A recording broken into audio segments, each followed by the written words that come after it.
పూర్తిగా అంటే కేసుల మీద కేసులు అంటే ప్రశ్నిస్తే కేసులు పెట్టడం ఇది రేవంత్ రెడ్డికి అలాగే కాంగ్రెస్ ప్రభుత్వానికి తెలిసింది. ఎందుకు అనంటే ఇప్పటికీ ఎప్పటి నుంచి ప్రశ్నలు అడిగినా సరే ఈ కార్ రేసింగ్ అనో కాళేశ్వరం స్కామ్ అనో ఇలా ప్రతిదీ ముందుకు తీసుకురావడం తప్ప ముందేసుకోవడం తప్ప తెలంగాణలో కాంగ్రెస్ ప్రభుత్వానికి చేసింది ఏమీ లేదు అని చెప్పేసి అయితే అంటున్నారు.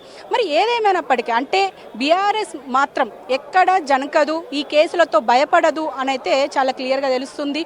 అదేవిధంగా ఏదైతే మనం మాట్లాడుకుంటున్న ఈ కేసులకు సంబంధించి మనం మాట్లాడుకుంటున్న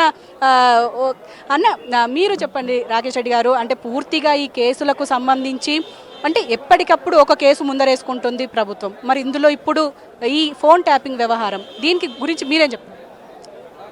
ఇక్కడ యాక్షన్ జరిగితే తెలంగాణ భవన్లో పోలీస్ స్టేషన్లలో రియాక్షన్ వస్తూ ఉంది. నిన్న హరీష్ రావు గారు ఉదయం ఇక్కడ ప్రెస్ మీట్ పెట్టి సింగరేణిలో కాంగ్రెస్ పార్టీ నాయకులు కుంభకోణాలు చేసి పందికొక్కులాగా ఏ రకంగా ప్రజాస్వామ్యను మెక్కుతున్నారో బట్టబయలు చేసేటువంటి ప్రయత్నం చేశాడు. సాయంత్రమే సిట్టు నుండి ఒక నోటీస్ పంపి హరీష్ రావు గారిని ఇబ్బంది పెట్టేటువంటి ప్రయత్నం చేశాడు. అంటే ఏం జరుగుతున్నది రాష్ట్రంలో? రేవంత్ రెడ్డి రివెంజ్ రెడ్డిగా మారిపోయాడు. రివెంజ్ వాళ్ళ క్యారెక్టర్ అయితే రివోల్ట్ తెలంగాణ క్యారెక్టరు. ఈ గడ్డ మీద పుట్టినటువంటి ప్రతి బిడ్డ డిఎన్ఏలో తెగింపు ఉంటుంది, తిరుగుబాటు ఉంటుంది, త్యాగం ఉంటుంది. మీరు కావాలని బురదయ్యల్ని బదనాం చేసేటువంటి ప్రయత్నం చేస్తే తెలంగాణ ఈరోజు తిరుగుబాటు చేస్తుంది.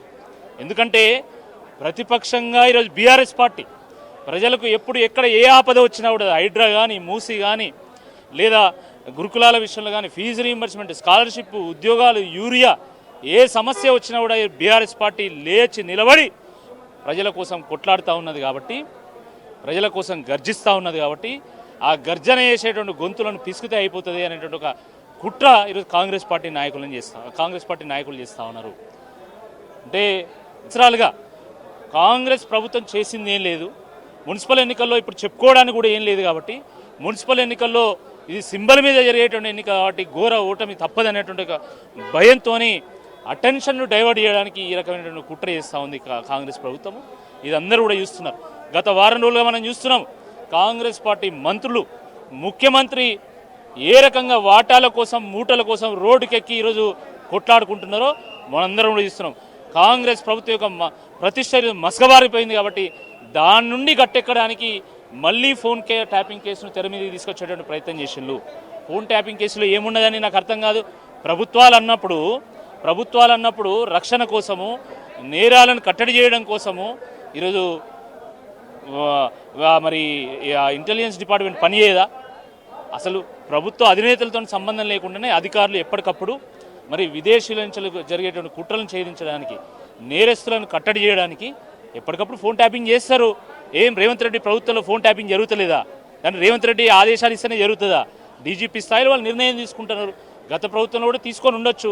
దాంట్లో ఏమీ లేదు, అసలు దాంట్లో పసలేదని చెప్పి హైకోర్టు క్లీన్ చిట్ ఇచ్చి సుప్రీంకోర్టు వ్యాఖ్య చేసినాక కూడా ఈరోజు హరీష్ రావు గారి మీద బురద వెళ్ళడానికి కాంగ్రెస్ ప్రభుత్వం ప్రయత్నం చేస్తూ ఉన్నది. దీన్ని ప్రజలందరూ కూడా గమనిస్తున్నారు. ఇప్పటికే పంచాయతీ ఎన్నికల్లో ప్రజలు పట్టపగలే కాంగ్రెస్ పార్టీ నాయకులకు చుక్కలు చూపెట్టిళ్ళు. మున్సిపల్ ఎన్నికల్లో ఘోరమైనటువంటి ఓటమి తప్పదనేటువంటి ఒక భయంతో ఈ డైవర్షన్ టాక్టిక్స్కి, ఈ కొల్యూషన్ టాక్టిక్స్కి ఈరోజు కాంగ్రెస్ పార్టీ తెరలేపుతా ఉంది. మాట్లాడితే డైవర్షను, ఇంకో మాట మాట్లాడితే కొల్యూజన్ అంటే ఏంది? విచారణ సంస్థతోని కుమ్మక్కై ఈరోజు బీఆర్ఎస్ పార్టీని బదనాం చేసేటువంటి ఒక ప్రయత్నం చేస్తున్నారు. ఇదేదో ఆషామాషి పార్టీ కాదు, ఉద్యమ పార్టీ, ఉద్యమకారులు ఉండేటువంటి పార్టీ, తెలంగాణ కోసం ఉద్యమించినటువంటి పార్టీ. ఈ కేసులకు, లాఠీలకు, తూటాలకు భయపడితే అసలు తెలంగాణ వచ్చేది కాదు. ఈ తెలంగాణకు రేవంత్ రెడ్డి గారు ముఖ్యమంత్రి కూడా అయ్యేటువంటి వాడు కాదు. కాబట్టి దీనికి భయపడు న్యాయస్థానాన్ని ఆశ్రయిస్తాము. తప్పకుండా మాకు న్యాయమే గెలుస్తుంది అనేటువంటి నమ్మకం పూర్తిగా ఉంది. ఒకవేళ న్యాయస్థానంలో తెలియకపోతే ప్రజాకోర్టులను ఆశ్రయిస్తాం. ప్రజాకోర్టులో ప్రజలే అంతిమ నిర్ణేతలు, తప్పకుండా ప్రజలే మీకు బుద్ధి చెప్తారని చెప్పి ఈ సందర్భంగా హెచ్చరిస్తాం.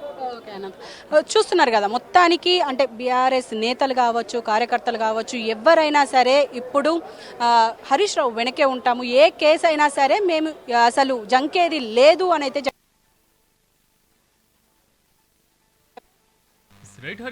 Thank you.